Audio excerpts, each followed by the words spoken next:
We have an incredible network. We have a really strong board, and we have, we're very good at convening the right people in the room and getting the right people together, but it's not us, it's the network. And that's what really sells us. And so we're able to kind of convince people to kind of come along for that. And through that, we've figured out, okay, how do we develop some programs using some of those resources that really drive impact? And so over the years, we've seen these challenges, or we've seen the different things that people want to learn about. And then so we're able to develop programming around that. And most of the time, the programming we develop is with people that volunteer their time from our network. Welcome to Future Fuzz, the digital marketing podcast. Welcome into Future Fuzz, the digital marketing podcast. I'm Vince Quinn, and today we are talking about international connections. And joining us for that conversation is Wally Pinkard. Wally is the VP of Marketing at the World Trade Center Institute. And Wally, welcome to Future Fuzz. Thanks, Vince. Thanks for having me. Look forward to discussing things with you today. Yeah, so first, just give people a little bit of a background of what the World Trade Center Institute is. So the World Trade Center Institute is, most people have heard of the building, but we're actually a network of part of the World Trade Center associations. And there are 300 World Trade Centers around the world.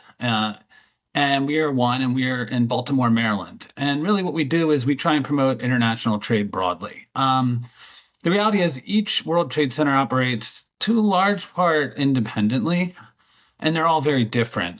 Many are involved very specifically with economic development agencies. Some are involved with universities. A lot of them have buildings and are part of and have significant real estate holdings. And so they'll do a lot of leasing in their buildings. Some are tied to convention centers. But for us, we are a tenant in our own building in downtown Baltimore, which actually makes us unique among the World Trade Centers around the world. We don't own our space. We are a tenant in our own building. And so what we do is we provide services to companies that are doing international business in the Mid-Atlantic region and Baltimore and Maryland. And when I say companies involved in the international business, it's sort of broad because I believe that this day and age, it's really hard for a company not to be involved in international business. Some obviously more than others. Some are doing large importing, some are doing large exporting, and have very large international interests. But we live in a global society, and what happens around the world really impacts everybody. And so what we try and do is help our members, and we have about 130 corporate members, learn and grow from one another and share knowledge, and to really just grow our local economy and help everyone sort of thrive and have everyone's knowledge sort of lift all boats. Yeah, and so that's what I find so interesting about it, because when you think about, yes, everything is international these days. It's you can just trip and fall and accidentally land a client in Australia. But with all of that being the case, I mean, people do business differently in all of these different countries. There can be these, local, regional differences. And so, I mean, what's it like to just see business play out and what it looks like in all these other places of the world? I mean, it's pretty incredible. Well, yeah, and it's amazing. And it's something that, we are about, I think we have 15 people on our team, and we certainly don't have all the answers. But what we do have is a great network to kind of connect people to the answers. We know our people. But we get a lot of experiences just talking to people within our network. And, we have series of speakers at events. We have fellowship programs. And so we get to see a lot of different things, and we see how different companies operate, and we're able to make connections between them and hopefully help them avoid making the same mistakes, or to, learn about some of the successes and really amplify the successes and help people learn from one another. But it's very challenging because, there's more to being an international business than just, going online and sort of sourcing some things or, selling things globally. And especially if you're really going to get involved in it. As you mentioned, there's different ways of doing businesses in different countries, and there's different, whether it's, there's legal things, but there's also just cultural things. And that's where a lot of what we do comes in, sort of on the soft side of, trying to help people understand sort of the nuances. I mean, obviously, anyone can go on the internet right now and find out pretty much anything they want, but there's something very different about, sitting in front of someone and talking to them face to face about the challenges they've had and the successes they've had and the lessons they've learned. And sometimes these are very hard-earned lessons that, sure, you can read about, but it's very different learning about it from someone who's lived it. Yeah, I mean that kind of experience is everything, and it is so, I don't know, overwhelming to think about all the things to consider when you do international business. I mean, we interviewed somebody recently on the show, and international shipping is what they do. So they help these businesses do shipping to all these different countries all across the globe. And some of the things you have to account for is like, okay, you're going to send to this country. Well, they have a holiday that you've never heard of in your life, but everybody there is going to be shut down for 4 days, and you better be prepared for that and factor that into the things that you're shipping. Like all of that kind of stuff. There's just so much to consider. But yeah, to get that kind of like expertise and long-term relationships, right? Because obviously you can get these connections, you can get these people together, and they can have a good conversation in that moment. But you just never know when those things are going to pop up again. And some of these things can be like lifelong connections, and the value of that is just immeasurable.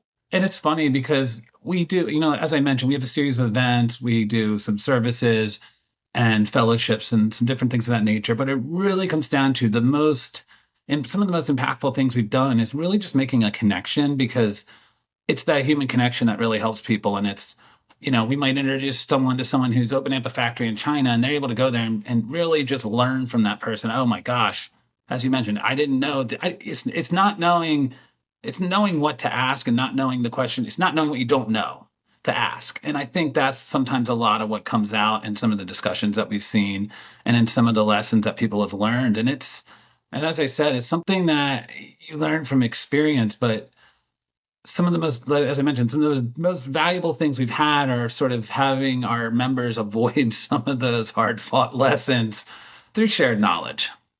Yeah, I mean, what's more valuable than experience, right? Like, yeah, you do think of the time investment, Sometimes the that's money costly investment. too. Well, yeah, Experience can be very expensive if you get it wrong. And so sometimes, it's more valuable not to experience some of the downsides. But you're right. But it's also great when you can share that. So there's people who have maybe had not the best experience, but I've seen it happen where they're very happy to share it. And it's a great part of what we do, and it's a great part of what I'm able to see, and just to be able to see people share that knowledge and feel good about it, even when it's not necessarily the happiest story, but they're able to help somebody else maybe not trip over the same challenges. yeah. So, I mean, what's it like on some level to be a part of a network this big? Because like, if part of the goal is you're going to be doing these connections, right? To think about all these businesses all over the world, all these different industries, all of your local members, all of their businesses. There, like it just feels like so many people to keep track of.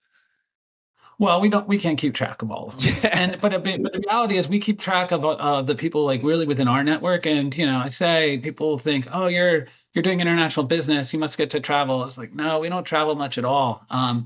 It's one of the unfortunate realities of it is we don't get to go see all these wonderful places, but we're connecting people. Really, we work very specifically within our market, and so our sort of geographical focus is actually very local. It's the Mid-Atlantic region, and the companies that are operating there, they have a much wider focus. And so it's really about us knowing what their needs are and what their strengths are and what their experiences are, and kind of being able to connect people to one another through that knowledge. And there's, like I said, there's a variety of ways we do it. We have speakers, like, let's say at an event, when you mentioned supply chain. I mean, obviously that's a huge topic. It's always been a huge topic, but ever since COVID, it's just been, it's blown up in sort of the collective consciousness, sort of a wonky, boring topic. Who wants to hear about supply chain? And then COVID happens and you can't get toilet paper, and all of a sudden everyone's a supply chain expert, right?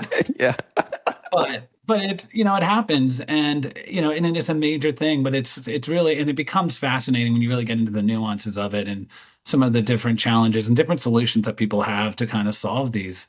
And one of the most interesting ways that excuse me, we see is we try and connect people sort of across different disciplines and across industries, because unlike a lot of sort of different trade groups, which tend to be sort of industry siloed, we're very industry agnostic. I mean, we have people from service sector, defense sector, private sector, public sector, universities, you name it. And so, but there's lessons that sort of span all of those industries that still apply. And then there's also things that you wouldn't learn sort of in your own industry silo that,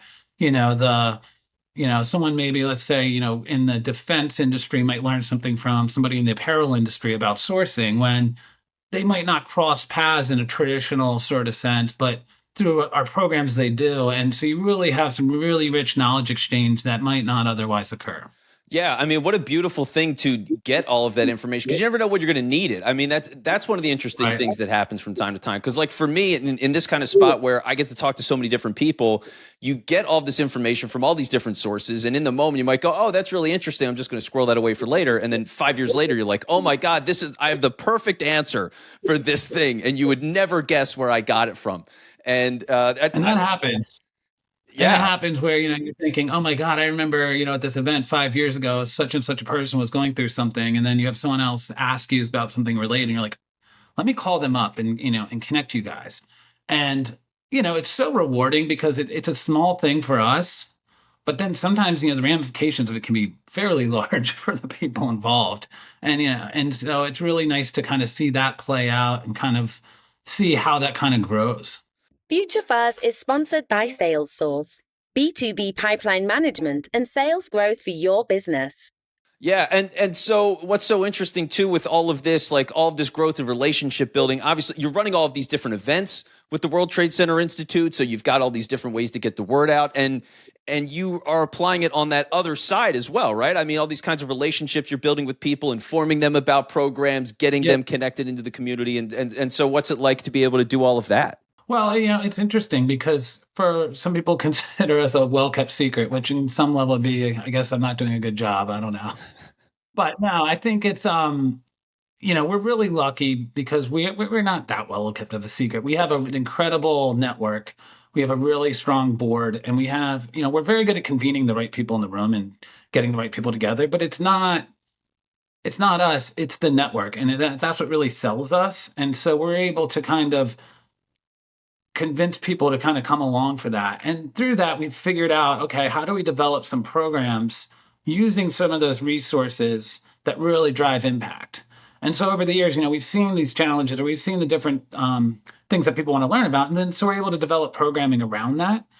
And most of the time, the programming we develop is with people that volunteer their time from our network. So we're using people from the private sector, and these people are very highly accomplished, and they're just they're always so welcoming to just share that with people. And that's one of the nicest things about my job is you just run into these people that they're not gaining. I mean, well, some people gain things from it, but a lot of people aren't doing it because they're like, oh, I'm going to go here and I'm going to make this connection that's going to improve my business. They're like, hey, I just know something, I want to share it with the world because I just want to do that. And there's a lot of people that are sort of have that altruistic sort of just for the good of everyone else kind of thing. And even people within the same industries, you'll see that they're competitors, but they're not competing in that moment.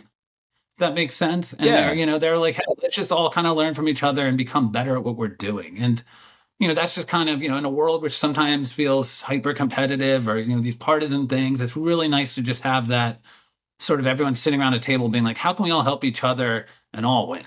Yeah. And it's nice to have it in such a personal and intentional way where you're reaching out to these people Yeah. and letting them know about all those things. So I think that's a big part of it, right? Like I've been a part of a number of groups and they just blanket invite you to everything and they have no idea of really what's a good connection or not. Or you get put in touch with somebody and you have nothing to say to each other as much as you might try. So Right. like there's times where there's just like such waste I think that goes into it. And to be able to, very intentionally and with like genuine concern for these people and their business interests to be able to introduce them to these events, introduce them to these other businesses, all these other people. I mean, you just built something really strong. Yeah, and I mean, honestly, that wouldn't be possible without really we have an incredibly strong BD team that, and our CEO, who's an extension of that to a large extent, they really have their finger on the pulse of the business community. And so they know what those needs are and they deeply care about it. And they've been doing it for a long time. And so, in a lot of ways, it makes our job easier because they're able to sort of funnel that down and say, hey, look, this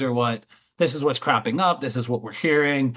These are the needs. And, they're just so dialed into that community. And beyond that, we have those people in our network that are really strong advocates, people, whether they're on our board and not even, I mean, there's some people that aren't on our board. They're just, involved in our network and just, want to contribute. But we're able to make asks of people that'll go out and kind of just do things to help people within our network. And it's very rare that someone just says, no, I don't, I'm not going to do that. And, that's what makes it all worthwhile is that you're just dealing with great people. And so it's energizing. Yeah, I mean that kind of culture. It's really what it's all about, right? All these people get together, feed off of each other, create more opportunity, bring in more people like that. It keeps growing, and that's one of the things that when we spoke previously, you've mentioned that like that sort of incremental progress over the years as this organization's been growing, and while you've been spending all that time there. And on some level, I'm just curious of like how are you patient with incremental progress? Wally, this is a busy world. We need immediate results. Like, I need things now. I need to change my world in 3 weeks. So, how do you keep this sense of like, we're going to work on this. We're going to do this little thing. We're going to keep it growing. How do you keep that mindset? Well, not everyone is patient with it, but Yeah, I bet. well, no, but I think it starts at the top with the culture and both within our organization, our staff, which has been really strong. I mean, we've had our current CEO, and then before that we had a CEO, I think that was for 20 years. And so we have a very strong culture in place. I've been here for 14 or 15 years. So and we have actually 3 employees that left and came back. So we call them Wow. boomerang employees. So there's a lot of institutional knowledge, and so that culture is really strong from that end. But also, it's about when you're a small team, sometimes you're not going to be able to just run. And we're a nonprofit. We're not always looking to just scale, at like, 100% growth year over year over year, right? I mean, Yeah. look, if we did that, no one would be complaining. I'm not saying we would, yeah, but we're not really set up to do that. And in a lot of ways, we don't. Like, for example, we have our leadership awards event coming up in March, and we do it every year, and it's great. And we have the governor of Maryland come in, and we look at the top companies that are doing international business in Maryland, and we celebrate their achievements. But we could probably make this a 600-person event, but we don't because it loses that intimacy. Now it's 300, let's say 300 people in the room. It's some people wouldn't call that exactly intimate, but there's other programs that are similar where it's like you could take those and try and take, really mass produce them and take them to the higher level. But we also know that there's a certain level to which it becomes untenable to kind of make those connections. You don't want to just be another sort of like sheep in the pen, kind of trying to figure out your way through, and it becomes unmanageable. And the same thing, we've had a lot of discussions about our fellowships programs where we're at about in most of them, in the 25 to 35 person range, and there's different models, right? And there's been discussions where, hey, we could do 50 people in this, but we always come back to, well, we lose the essence of what it is because you can't have 50 people really engaging in a real way, in the way that we want it to exist. And by keeping it that way, we keep those connections strong. And we celebrated the 10 years of our executive fellowship this year. We had, probably half of the people from the history of the program come back and, from 10 years, all celebrating it. And they're still in contact. They're still, helping each other, still learning, growing from each other, which is like ultimately what we want to see, right? I mean, there's only so much we can do, but can we set something in motion that will then, like a relationship or a connection that will then continue to flourish and continue to produce value for the people involved, the companies involved, and ultimately our region, our state, that, goes beyond sort of the initial investment that we make in time and energy. Yeah, and talking about making things, producing things, international connections. While you mentioned in your bio that you have an internationally distributed hip hop song. And I would do a disservice to everybody if I didn't ask you about that. I need to know what that's about. So, sort of before I was involved in the World Trade Center Institute in my previous career, sort of coming out of college, I was doing a lot of music. And, I kind of realized that, hey, this isn't the career path I want to go down. The music industry is tough. And God, thank God. I mean, it's only gotten tougher Yeah, since. it's rough out there. Yeah. But yeah, no, I had a song that I had a couple of songs that probably that got distributed internationally, and so I'm still proud of that. I think it's great, and I don't do music too much anymore, but every once in a while it's fun because it does come up. Like we have a podcast, and I was going through some of my old beats, and I use one of them in our podcast. And it's Yeah. kind of fun to pull that back out from 20 years ago and be like, oh yeah, we use this for our podcast today. That's amazing. Is there anything like available, YouTube, Spotify, like anywhere people can look this up? Yeah, it's on Spotify. What I would do is, I'd have to look up exactly. There's a song called "Land of the Gun," Land of the Gun. which is Okay. yeah, it's on Spotify, and so that's out there. So yeah, check it out. Love that. Okay. Well, Wally, this has been so much fun. Thank you for taking the time to just talk about everything you're doing with the World Trade Center Institute. Really fascinating what you've got going on over there, the kinds of connections you're building, the culture that goes with all of that. So, yeah, really appreciate the time. And for the people who are interested in learning more and potentially signing up, where should they go? Yeah, come to WTCI.org. It's our website, and then really just look for us. We've kind of abandoned Twitter. It's A just lot of not people really where we have. A want to lot of be. people have. I know Yeah. it's not really where we're interested in being at the moment. Although we're still there, we're still sort of cross posting, but we're not really too You've involved. quiet But quit Twitter is yeah, exactly, exactly. We have quiet quit Twitter. But we're at, you can find us on Instagram, Facebook, and LinkedIn, obviously. Just WTC Institute. great. All right. Well, Wally, thanks so much for your time. Appreciate it. All right, thank you so much, Vince. Thanks for tuning in and making the choice to listen to this podcast. If you liked what you've heard today, please don't forget to subscribe.